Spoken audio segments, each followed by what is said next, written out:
What's up, guys? Welcome back to the channel for episode 5 of my Bootcamp journal.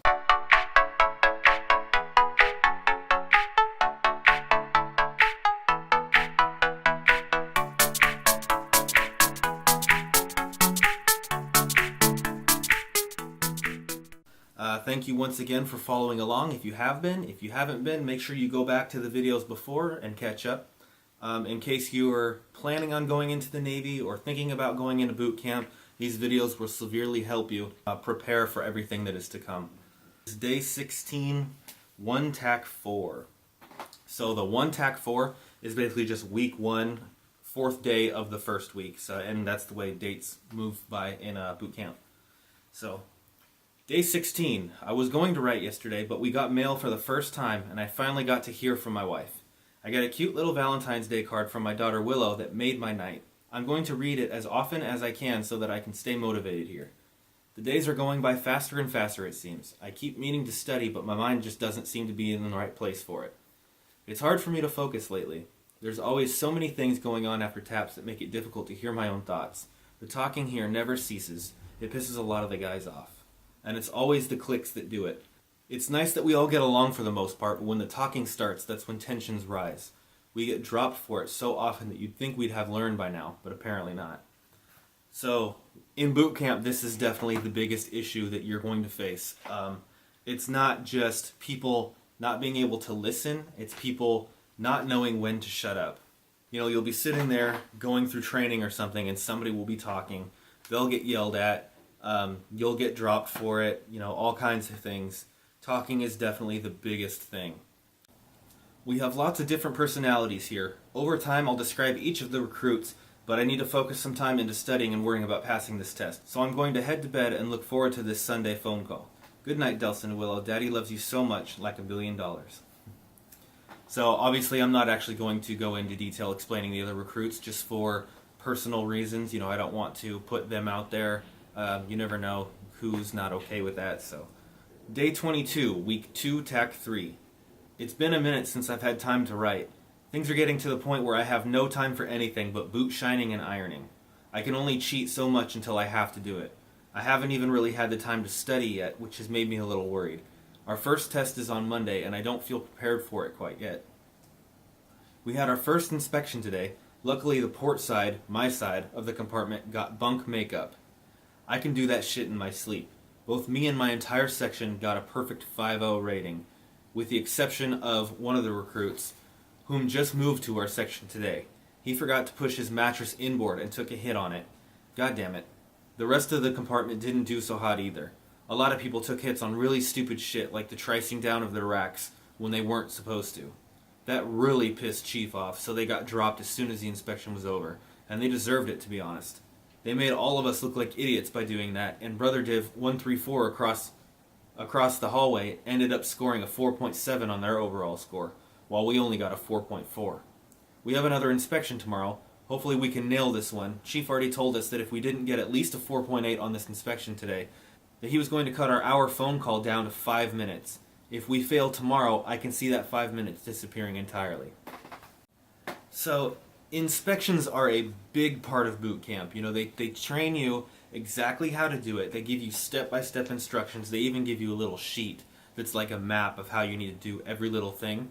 So if you mess that up with something as simple as forgetting to trice down your rack, which is basically, it just means close your rack, your chief is going to yell at you and you are going to get fucked up for it.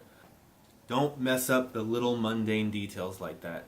That's why boot camp is so detail-oriented. It's all attention to detail because of little stuff like that. Little mistakes that you can make in the fleet can really cost lives. Day 26, 2 tack 5. A few days have passed again, so I've got some catching up to do. A lot has happened over the last couple of days, actually. Our other inspection went a lot better than the first one, and I once again got a perfect 5.0 score. No hits. This time it was a personnel inspection. I was sweating this one because they measure sleeves and ask Navy knowledge questions. If you get the question wrong, you take a hit. Luckily, by the time the inspector got to me, he was cycling through the general orders, which I had down prior to even coming here. I also didn't take a hit on my sleeves. They didn't even measure them like Chief said they would. I think he is just trying to psych us out. I'm pretty sure Brother Div did worse than us on that one, So we actually ended up getting our phone call. So this inspection, I don't really remember this one all too well, so I'm glad I wrote this down. But yeah, they measure really dumb things. Like they'll give you, I don't remember how long it is, but they give you like a certain amount of time to take off your uniform, unbutton every single button, fold it a certain way or turn it inside out or something, put it on your rack, and then they give you a time limit to put your uniform on, to don your gear. And you have to make sure all buttons are buttoned. You have to make sure your sleeves are rolled up. I think it's like 3 fingers length above your elbow. Your sleeves can't go past, or they have to be like perfect. Or they teach you that, but then when we had our inspection, they didn't even end up checking that. Your boots have to be laced the right way. They have to be as tight as possible so that if the inspector comes over and flicks your shoelaces, they won't move. You have to make sure your boot straps are between the 3rd and 4th eyelet. I mean, there is so many details that go into this inspection. We went to Freedom Hall to do some PT, and then we were off to the next to get our first official phone call. So I know I mentioned that I had a phone call before. I think episode 3 was the phone call. That was like, I got a phone call before everyone else. This was like the actual first division phone call. First, I called my mom. I knew she would want to hear from me, and I hadn't gotten a chance to write her yet. She was sleeping, of course. I keep forgetting the time zone difference. We talked for a few on the shitty little payphone they make us use, and then I called my wife. Luckily, her work understands the situation because she was in the middle of her shift, but they got her coverage quickly, and she answered the phone the second time. We talked about a lot of things. I told her I was still unsure about all of this, and she did her best to keep me motivated, as she usually does. I appreciate that quality so much. It was good to hear her voice again, but as I said many times already, all good things must come to an end. One of our RDCs noticed that the road guards didn't put their vests away, so he got really pissed off and started screaming, "Everyone hang up the fucking phones!" Gotta love rude awakenings. So I remember this moment also. So when you're marching, the tallest people in your division become road guards. They have to wear these vests, and they have to stand along the crosswalks and hold their hands out to make sure that traffic doesn't plow into the division as they're marching across the street. And when you get to certain places, the road guards are supposed to take their vests off, fold them a certain way, put them in a certain place. And I don't believe they did this. I think what they did was they gave all the vests to one person, and then they hung them on a rail or something like that. And so, which you're not supposed to do. Attention to detail again. So our RDC saw that, and our phone call ended very abruptly. Loud enough to where he could be heard over everyone on the phone, and the people on the phone could hear him. I mean, it was... yeah, that was annoying. The day did get better, though. When we got back to the compartment, we got notified that we were about to have a compartment inspection. What this means is that the top dog of our ship comes in and inspects every nook and cranny to make sure that it's clean. Me and the guys cleaned the shit out of the laundry room, and Chief came in to try to find things wrong with it and was impressed when he couldn't. Everything he checked I had already cleaned. The time for actual inspection came around and everyone was super nervous. We all stood on the tow line while Senior Chief went through everything. To our surprise, he only found one problem with the entire compartment. The forward hold POs failed to clean the floor. We were one hit away from a perfect score. Brother Div, however, got the worst score in over 3 years. So they got fucked up by Senior Chief himself. And you don't want to get beat by the Senior Chief of your ship, because there were divisions sometimes. It would be the middle of the night, and you'd hear Senior Chief come on the 1MC, which is the intercom for the ship, and you would hear him say, "All petty officers report to this room," and basically what that means is that somebody in one of the compartments fucked up, and they are getting beaten in front of all the RDCs present at that time. And it's not fun. We never had to do it, but you could hear the divisions getting beat from down the hall, and nope. I guess Chief was really proud of us and made a really motivational speech later that night. I unfortunately missed it due to having quarterdeck watch. The next day was back to the same old shit, but on this day, we PT'd hard. And it brought all the issues that I had experienced with my knee back. And it has been killing me ever since. I'm not sure what to do about it anymore. I could go to medical, but there's a chance they would make me limited light duty and I'll miss important events. We do, however, have a physical therapist as a shipmate in our division. So I talked to him and he massaged my knee and located the issue. He says I'm overworking the muscles and I know exactly how it's happening. We've been marching a shit ton lately and I'm forced to take really short strides. This puts pressure on my knees and muscles and it is so painful. Hopefully his quick little treatment will work. Marching in boot camp, you want to make sure that you have a really good RPOC in boot camp for marching because they're the ones that sing the cadences. If they're singing the cadences super fast or too fast and everyone's trying to keep up with them, but the division front or the guide-on who kind of sets the pace for the entire division is marching too slow, like he's taking too short of steps, you're going to end up marching super fast, but you're not going to go very far. So you're overworking your muscles in your knees, and it killed my knees. I mean, it hurt a lot of people. So make sure that if you're having issues with your RPOC or your division front, you let them know. Because trust me, it'll help you in the long run to just say, hey, try this or try that. Do the cadences slower, but take longer strides. Something like that. It'll help you out. The last memorable thing was today. We've been studying for our first test all week, and I got a 4.2 out of 5. The division got a 3.95 out of 5, which means not only do we have the bragging rights, we also get to fly the education flag. Another proud moment.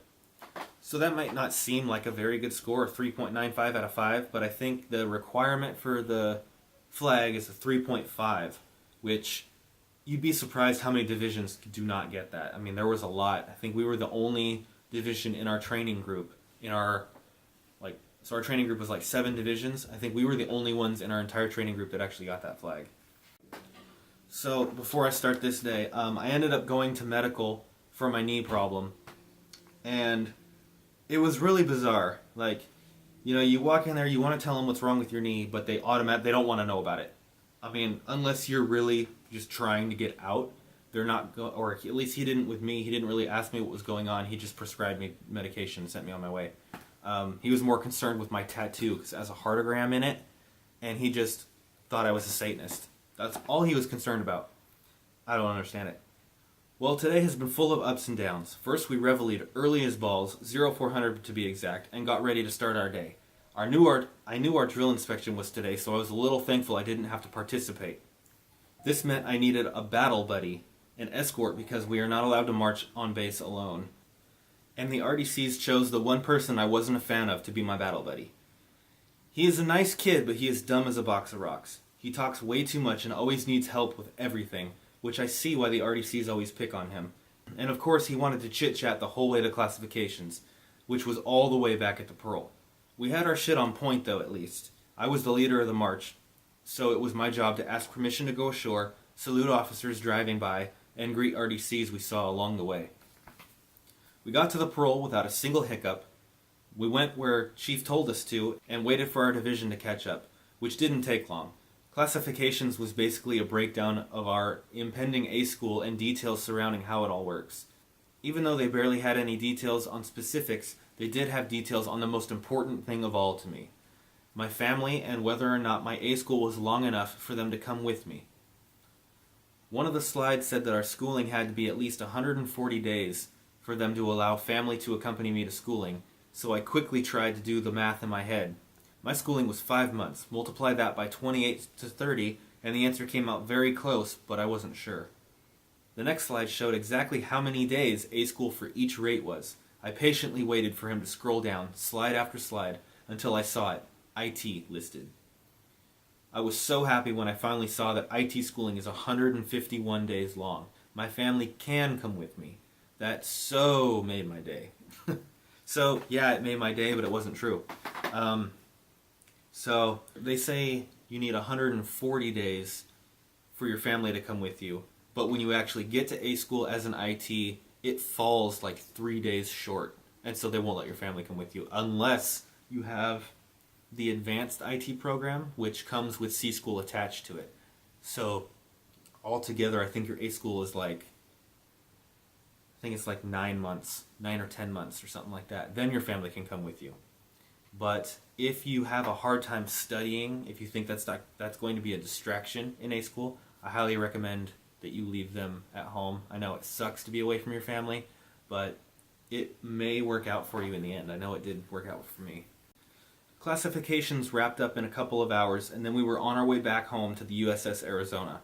We ended up getting back like 20 minutes before our division and had to go sit with Baby Div until our RDCs got back.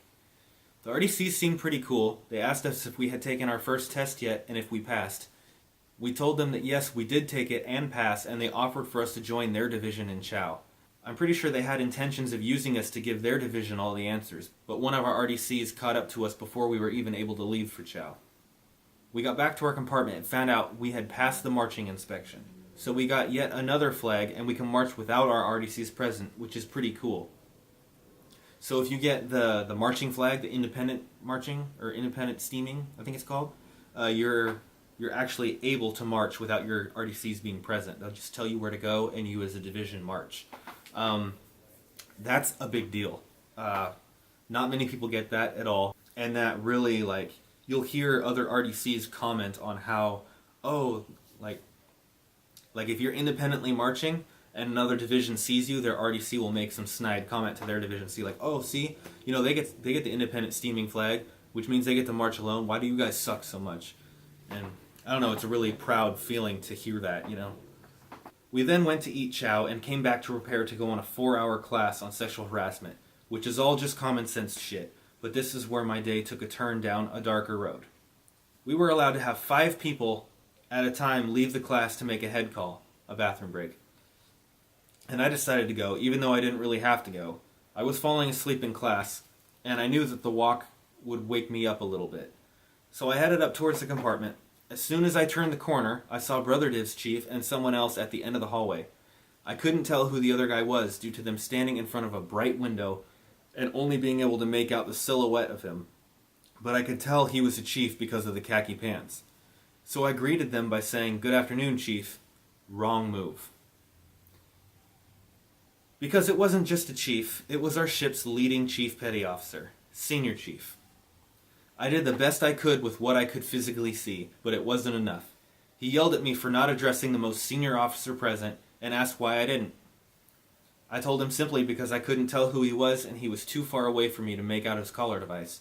He told me that it sounded like an excuse and then fired me from being section leader in my division and took my collar device off right in front of both mine and Brother Div's RDCs.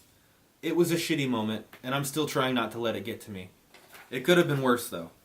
He could have just asthmoed me and called it a day. So I guess, in a way, I got lucky. Just another day in paradise. Unfortunately, this means I won't be leading division body in our march at graduation, won't be attending early chow every morning, and won't have that shazzy collar device anymore. But that's okay. The positives of today outweigh the bad. I'll just go back to flying under the radar like I was before. No biggie. So this was a really shitty moment. You know, you're proud. You wear the E5 collar device that shows you're a section leader. And then for that to happen, like, I literally could not see the guy. I couldn't tell who he was. But because I couldn't tell who he was, he yelled at me, fired me, said I was making excuses, even though, I mean, literally, you can't see somebody all the way down the hallway. You can't tell who they are. But, so I got fired, I guess you could say. Like, he took the collar device, but I was still a section leader all throughout boot camp, all the way up to graduation and everything. I just didn't get to have the collar device, and I wasn't able to be in the division front picture for the graduation book. Being LLD, limited light duty, has its perks so far. I can't march, which is what my whole division is doing right now, while I sit in the laundry room and write. And I don't have to get beat when everyone else is fucking things up. Glass half full. I'm just ready to be done with this place and see my family again. Being LLD has its perks, but still not something that you want to try to do, just because you definitely get put on the RDC's radar. They become aware of your issues, and they can asthmo you, so you got to be really careful with stuff like that. If you have issues in boot camp, don't be afraid to get them addressed. It will help you out in the long run. If you have issues with your knees or your feet or something like that, don't push through it, because you can mess yourself up even more, and then you'll get kicked out. You don't want to get kicked out. You want to try to do everything you can to stay in. If you're going to boot camp for a reason, keep that reason in mind. Do your best to stay there. Do your best to push through. That's where we're going to leave the videos for today. Thank you guys for following along once again. Don't forget to hit the subscribe button down below, and we will see you guys next time on episode 6.